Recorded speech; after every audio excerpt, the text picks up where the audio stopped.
আজই ডাউনলোড করুন আর এনজয় করুন আপনার পছন্দের শো। প্রভা কিন্তু চলে এসেছে, ওর নজর পড়েছে এই পরিবারের উপর। আর এবার ঠিক এই পরিবারের কেউ না কেউ ঠিক চিরদিনের মতো হারিয়ে যাবে। পিসিমণিকে বোঝা অত সহজ নয়। আমি মার মুখে শুনেছি সোম বাবা আর পিসিমণি যতবার এক জায়গায় হয়েছে না, ভুবনপুরে কারুর না কারুর কপাল পুড়েছে। এবার কার পালা আমি জানি না।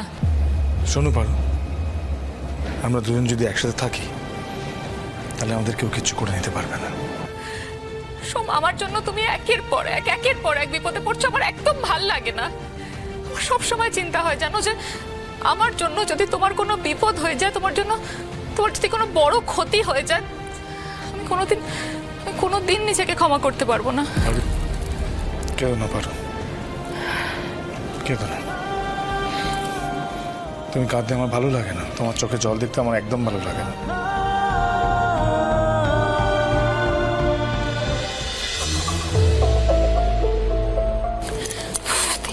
কথাটা শিবু কাকু বলছি, তোমার ওষুধগুলো সব টেবিলে রাখা রয়েছে। হ্যাঁ রত্না, রত্না। হ্যাঁ বলো বলো বলো বলো।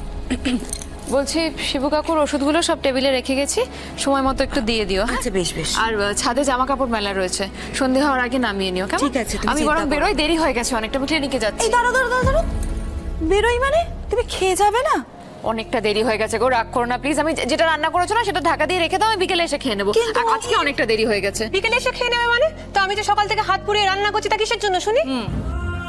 আচ্ছা রানী, আমি তো সবসময় তোমাকে বারণই করি নাকি রান্না করতে।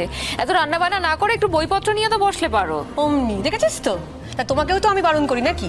তো তোমাকে যে আমি বলি যে বেরোনোর সময় মুখে কিছু দিয়ে বেরিও, খালি পেটে বেরিও না, তুমি কোনো কথা শোনো? তা কেন শুনবে? তুমি বড় না, আমার কথা শোনার তো কোনো প্রয়োজন নেই, আমাকেই তোমার কথা শুনে চলতে হবে, তাই না? আমি কিন্তু বলে দিলাম, চুপচাপ এখানে বসে বসো, আমি খাবার বাড়ছি, সবকিছু খেয়ে যাবে। খালি পেটে যদি এক পাও বাইরে রেখেছো না, তোমার একদিন কি আমার একদিন। বাবা ঠিক আছে বাবা, পাকা বুড়ি হয়েছে একটা, বলেই যাচ্ছে। শোনো, খাবারটা পারো, তাড়াতাড়ি করো, আমি একটু অল্প কিছু মুখে দিয়ে বেরবো, তাড়াতাড়ি করো। হ্যাঁ দিদি। ভাই, তুই এত সকালবেলা? দিদি, পিসিমণি বাবাকে থানা থেকে ছাড়িয়ে নিয়ে চলে এসেছে। বাবার মাথায় জাস্ট আগুন জ্বলছে, যখন তখন যা ইচ্ছা তাই করে ফেলতে পারে দিদি।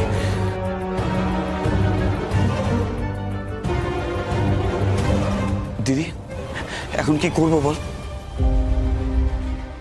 কিচ্ছু হবে না, কিচ্ছু হবে না। তুই এত টেনশন কেন করছিস? দেখিস কিচ্ছু হবে না, সব ঠিক হবে।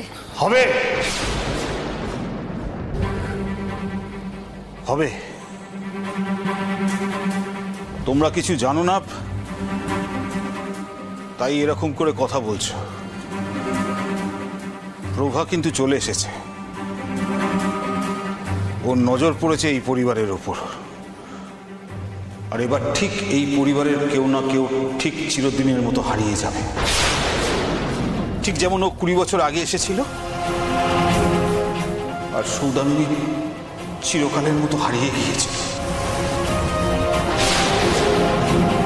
এবারে কার পালা? কার পালা?